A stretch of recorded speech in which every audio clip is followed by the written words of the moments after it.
kita berjumpa kembali di dalam channel Elijah Movement TV. Saat ini kita akan membahas satu topik yang mungkin bisa menjadi sesuatu hal yang kontroversial kalau kita membahas ini.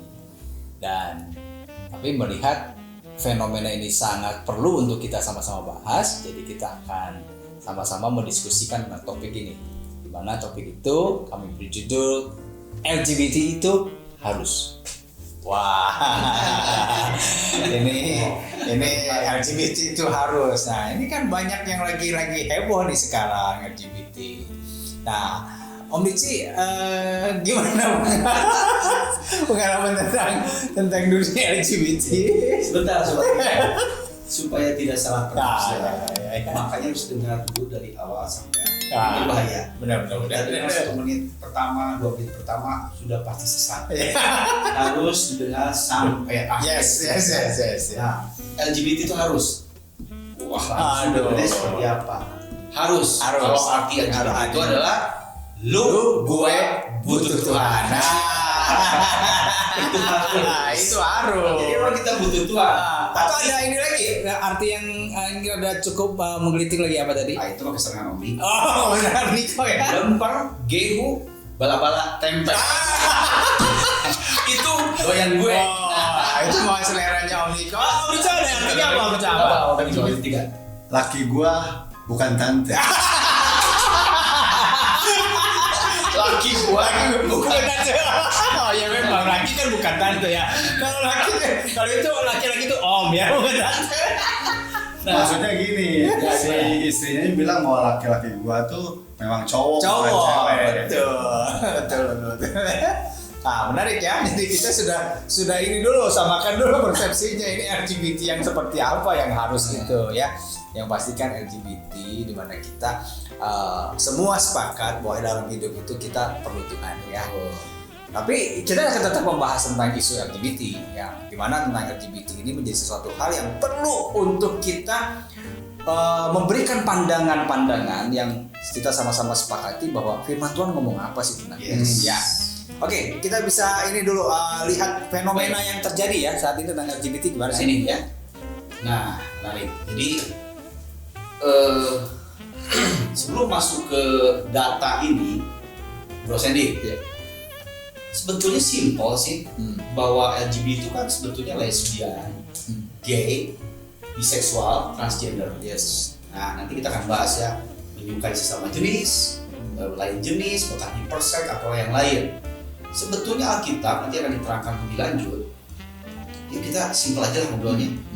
Adam dan Hawa. Nggak ada Adam sama Edi. Itu udah jelas ya. Kemudian ada Hawa dan Adam. Nggak mungkin Hawa dan Esther. Nah, itu kita akan bahas bersama sejauh mana LGBT ini sudah masuk dalam hati generasi. Karena kita berbicara soal generasi ada aja ini ya. Ya, betul. Nah, mengerikan sekali kalau saya katakan ini mengerikan data ini. Dari mungkin ada sekitar nanti lihat dari negara Belanda sampai USA di bawah itu adalah negara-negara yang melegalitaskan LGBT. Ada yang tahun 2013, 2014. Yuk jawab sama-sama. Apa sih persamaannya negara ini?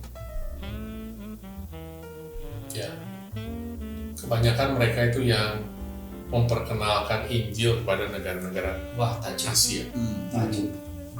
Bro Dudu ngejawab ini kalau saya simak itu negara-negara yang seakan-akan bahwa Bible itu Alkitab dasar. Nah sekarang begini, sebetulnya Alkitab bicara apa? Itu kan standar kita. Karena kita percaya LGBT itu di luar ada yang pro, ada yang kontra. Nah kita nggak usah lah ikut yang pro dan kontra. Tapi back to basic. Injil berbicara apa? Itu jawaban. Ya. Nah silakan. Ya, setuju.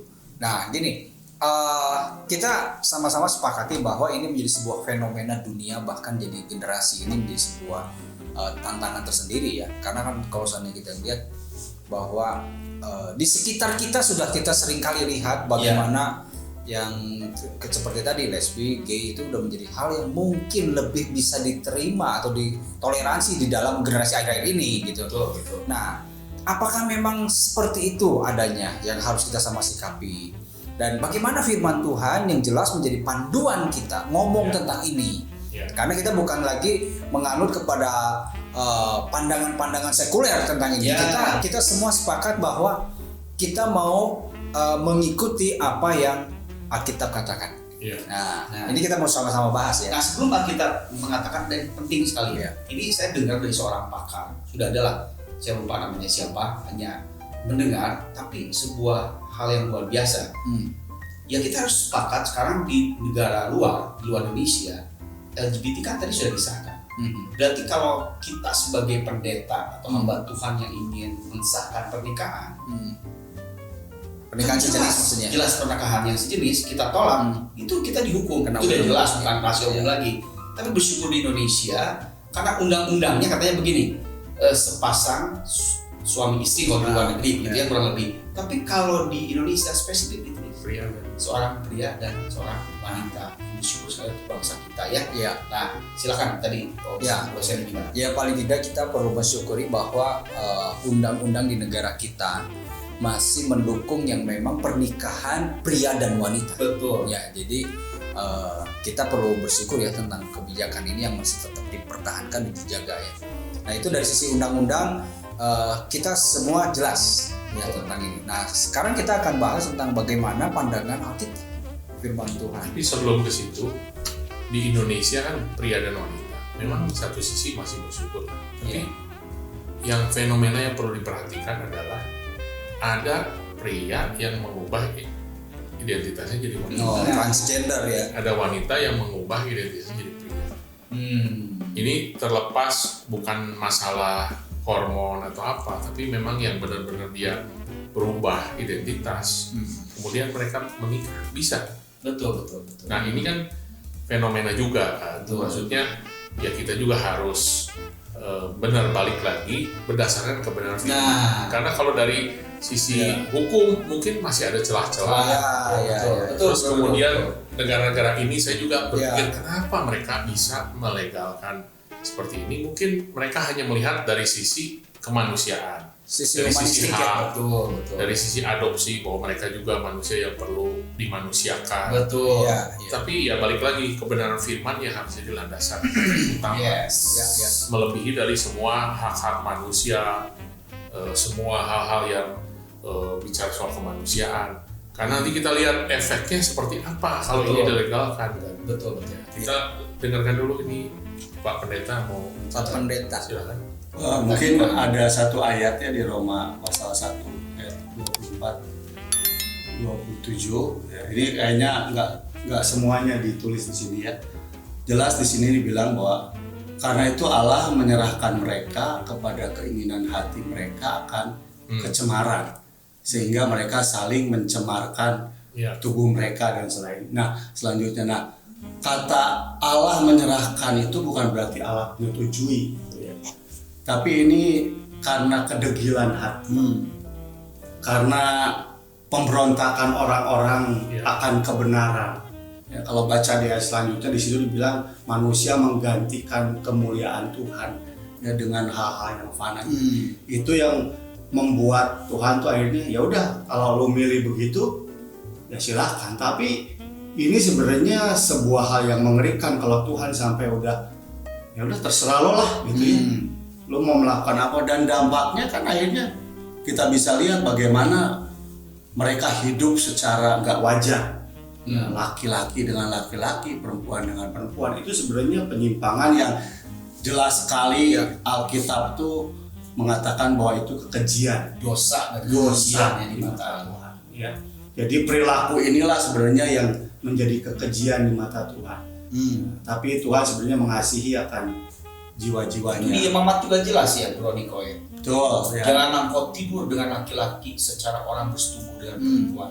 Ya. Itu suatu kekejian. Nah ini yang menariknya ini, fenomena ini terjadi bukan hari-hari ini saja berarti. Nah. Di zaman istilahnya zaman yang masih belum canggih, belum ada banyak hal yang seperti sekarang. Betul. Imamat itu berarti kan masih Betul. masih di zaman Israel keluar dari Mesir kan? Ya, Tapi saya pikir ini tuh kayak kutuk ya, kayak semacam kutuk yang memang terus terjadi dari generasi ke generasi. Imamat tadi ada. Ya. Gitu. Bila seorang laki-laki tidur dengan laki-laki lagi Bahkan Sodom Gomora. Nah, iya. Berarti masih jauh lagi ke belakang, ditarik lagi ke belakang zaman Abraham nih. Betul. Sudah terjadi penyimpangan seperti ini. Iya. Nah, sekarang memang ini Alkitab sudah jelas ya menyatakan bahwa ini adalah dosa dan kekejian. Iya. Tapi ini kan perbuatannya. Kalau orangnya enggak kan, Tuhan mengasihi. Ya, Yes. Tuhan masih memberi kasih karunia sebenarnya untuk mereka kembali. Ya. Ya, jadi memang sikap kita jelas bahwa apa yang kita benci itu bukan manusianya. Ya. Jelas bukan isunya bahwa kita menolak atau mengucilkan mereka-mereka yang punya kecenderungan hal sini seperti ini, bukan itu.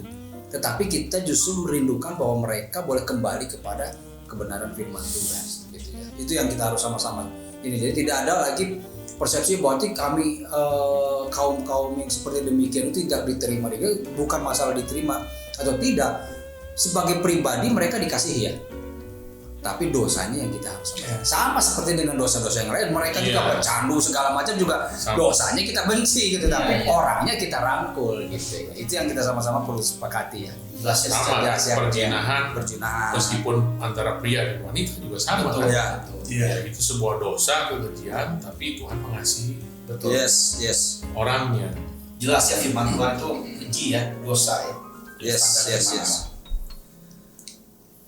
Oke, nah gini, ini kan apa yang sedang terjadi adalah gini, fenomena LGBT ini beda dengan situasi sekitar 10 atau 20 tahun yang lalu, ya, dimana orang-orang yang punya kecenderungan seperti demikian, mereka itu merasa bahwa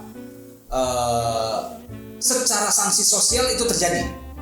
Ya, sanksi sosial itu terjadi bahwa saya ngerasa beda sendiri dan mungkin dia juga ngerasa ada sesuatu yang aneh di dalam diri mereka. Ketika itu terjadi dalam diri mereka, punya kecenderungan seperti demikian. Tetapi yang menjadi persoalannya kan saat ini tidak seperti demikian kondisinya. Bahkan dalam tanda kutip, beberapa dari antara mereka yang merasa normal-normal saja.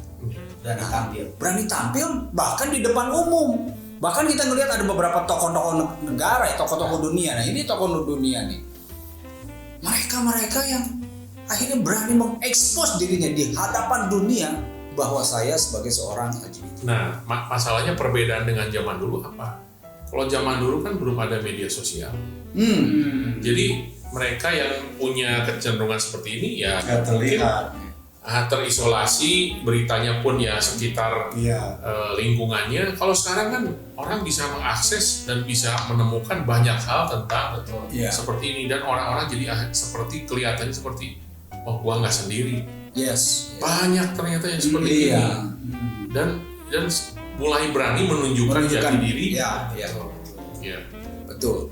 Nah, ini kan yang jadi PR ya. Karena sebenarnya akhirnya gini, dunia saat ini sedang menawarkan itu. Seolah-olah ini ada alternatif loh kecenderungan seksualnya.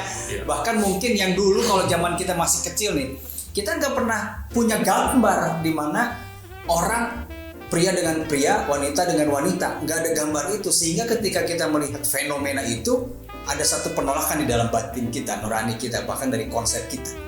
Tetapi ketika generasi anak-anak kita sekarang, bisa jadi mereka itu melihat itu suatu hal yang biasa, gitu. Sehingga barrier untuk menolak hal itu tuh jadi buat mereka nggak terlalu seberat zaman kita ya, karena buat mereka dari kecil juga udah biasa kok melihat hal itu. Nah, ini gimana kita menyikapinya? Ini coba? kan fenomena post-truth. Post-truth itu kan kalau kebohongan yang terus diulang-ulang itu kan jadi sebuah kebenaran. Orang kalau melihat anak-anak generasi lah di bawah kita, anak-anak remaja, anak-anak balita sudah disuguhi ciuman pria dan pria itu nggak ada apa-apa. Wanita dan wanita nggak apa-apa. Nah, itu kan lama-kelamaan di otaknya jadi itu normal. Iya. Nah, ini yang jadi memang PR buat kita sebagai orang tua, buat gereja dalam mempersiapkan gimana cara supaya mereka itu tetap punya sebuah batas yang jelas dengan hal tersebut ya. Gini, akarnya sebenarnya dari mana sih? Imbang. Nah, Iya. ini ya Jadi ada orang yang ngomong, ini masalah genetik. ah, Ini mah dari sononya, dari lahirnya. ah, Kalau saya lihat berdasarkan kebenaran firman Tuhan, tidak ada genetik. nggak ada genetis ya? Dan memang ini kan ada juga yang meneliti kan. Kita tahulah banyak penelitian yang anak yang identik, kembar identik, ya, yang satu bisa kecenderungan LGBT, satu normal. Berarti kan bukan masalah genetik. Meskipun ini masih diperdebatkan lah, ya. Ya. Karena kan penelitian tergantung siapa yang pengen menyampaikan kebenarannya seperti Yang apa. dikedepankan gitu ya? Itu yang akan dikedepankan. Ya. Tapi balik lagi ke firman, Tuhan ciptakan pria dan wanita. Nah, Nggak ada Adam bisa jadi bisa jadi Hawa, Hawa bisa jadi Adam, nggak ada. Ah. Adam punya desain khusus sebagai pria, Yes. Hawa desain khusus sebagai wanita. Nggak ada yang di tengah-tengah, nggak ada yang abu-abu gitu, nggak ada yang campuran Adam dan Hawa dalam tubuh orang, nggak ada menurut saya. Jadi penyebabnya, nah kita mungkin bisa bahas nih. baik. Ya. Nah, Dari sini ya, faktor keluarga ya. Oh, gimana? Ini kan Bro Diki kan lebih mendalam ini. benar. Kira-kira gimana nih Bro Diki? Coba. Ya, jadi memang bukan sebuah penelitian, tetapi di lapangan yang terjadi kita tahu semua pelayanan kita kan juga di area pemulihan generasi. Iya. Ya. Nanti kalau ada yang mau menyelidiki diangkat di sebuah uji statistik silahkan. Ada orang yang generasi dari kecil SD, SMP normal saja. Justru dia beralih jadi kecenderungan menyimpang SMA, kuliah. Ini kan berarti ada sesuatu apa? Nah, saya hanya angkat di sebuah pengalaman yang terjadi. Ada faktor yang memang kenapa bisa berubah menjadi menyukai sesama jenis. Ternyata tidak lepas dari yang namanya faktor family. Jadi memang bukan penyebab utama, bisa jadi penyebab utama atau penyebab sampingan. Tapi setidaknya orang bisa jadi LGBT, jangan pernah melakukan dan meremehkan faktor family. Yang saya lihat adalah begini, kalau orang waktu kecil dilecehkan secara seksual, mungkin main-mainan dokter-dokteran sama pasien, kan anak itu nggak tahu. Padahal orang yang kakaknya atau siapapun yang punya maksud itu sebetulnya ingin penyimpangan seksual. Nah, objek anak ini ngalami sesuatu pelecehan, ditiduri pura-pura begitu ya, kejadian, nah terus dia dibiarkan. Ini mah biasalah masa lalu. Jangan pernah meremehkan itu. Itu nggak ada apa-apa, nggak ada yang tahu. Karena kecenderungan kita udah tahu semua di surat kabar. Siapa yang di sekolah internasional itu, yang office boy itu siapa ya namanya, saya lupa tuh. Emon gitu ya. Kurang rohani apa? Dia dekat sama Tuhan begitu kan. Kemudian orangnya baik, tapi kan berapa korban ketika diselidiki nyangkut dan ke faktor keluarga. Faktor yang ini dilecehkan secara seksual. Nah, dia ternyata pernah dilecehkan dan dia menganggap itu sebuah hal biasa. Ketika dia sudah beranjak dewasa, kita bukan catat kutuknya 2-3 kali lipat lebih parah lagi. Karena saya rasa itu satu, dia dilecehkan secara seksual, tidak ada mentoring, tidak ada pengarahan dari keluarga, dia tidak belajar terbuka, nggak ada mentor-mentor yang lain. Ya sudah, ini bom waktu, bro dulu, bom waktu itu kan nyambung, tidak mendapatkan kasih sayang orang tua. Kita pernah membahas semua, pelukan bapak memberikan identitas. Pelukan seorang ibu memberikan kehangatan, hangatnya udah nggak ada, identitasnya nggak ada, ditambah dilecehkan secara seksual. Jadi faktor family itu ada faktor penentu yang memang bukan faktor utama, tapi kan ada faktor-faktor lain. Tapi kalau itu dilecehkan, kemudian dapat kasih orang tua, beda cerita. Mungkin yang normal-normal saja. Ini kan udah nggak dilecehkan secara seksual, nggak ada yang tahu, tidak dapat kasih sayang orang tua, kan seperti yang kita tahu dan pergerakan kita. Normal di SMP tiba-tiba bisa jadi 180 derajat berbalik. Dan kita tahu mereka pengakuannya apa? karena tidak mendapatkan kasih sayang orang apa. Sembuhnya apa? Ketika kesaksian orang ini, ketika mendapat penerimaan pemulihan dari orang tua, simpel itu satu. Faktor kedua, nah gimana di lingkungan pergaulan? Lingkungan pergaulan ini kan memang sebenarnya ada juga ya, memang kayak dari sejauh yang kita sering kali dengar ya, bahwa dia mah aman-aman aja, cuman karena ada pertemanan dengan yang kecenderungannya begitu, lama-lama ketular. Nah itu juga menarik sebenarnya. Ini kenapa kok bisa terlalu? Katanya sempat ada yang saya dengar gini, ada yang bilang gini, cuman butuh 6 bulan dari seorang pria normal dipengaruhi menjadi gay. Cuma 6 bulan. 6 bulan. Dari yang normal biasa, selama itu intens pergaulannya dan bisa berubah kecenderungan.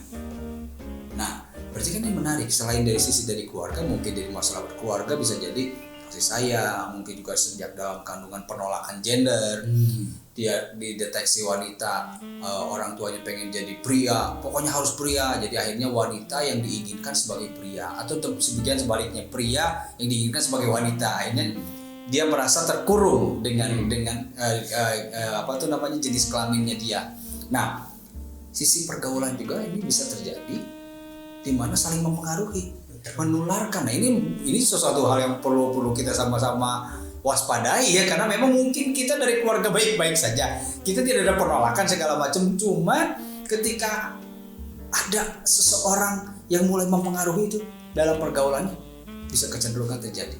Jadi pergaulan dan lingkungan ini menurut saya ini hanya follow up dari yang faktor pertama. Ada bibitnya gitu ya. Kayaknya kalau nggak ada bibitnya sih nggak terlalu seperti gimana ya. amat gitu ya mempengaruhinya sampai nularnya.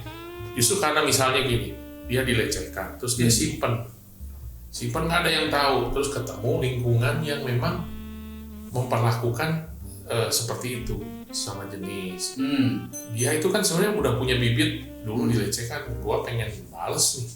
Balesnya kan ke orang yang sama. Kalau dia laki dilecehkan laki, ketemulah lingkungan yang penyuka sesama jenis laki, ya dia akan terjun di situ sebagai pelampiasan dulu dia pernah dilecehkan atau yang tidak mendapat kasih sayang orang tua. Mungkin gini, dari papanya belum pernah dipeluk, dibelah, ya, terus masuk lingkungan seperti ini, kayaknya ini ada kasih seperti kasih seorang ayah tanda petik, laki-laki yang membelai kasih sayang.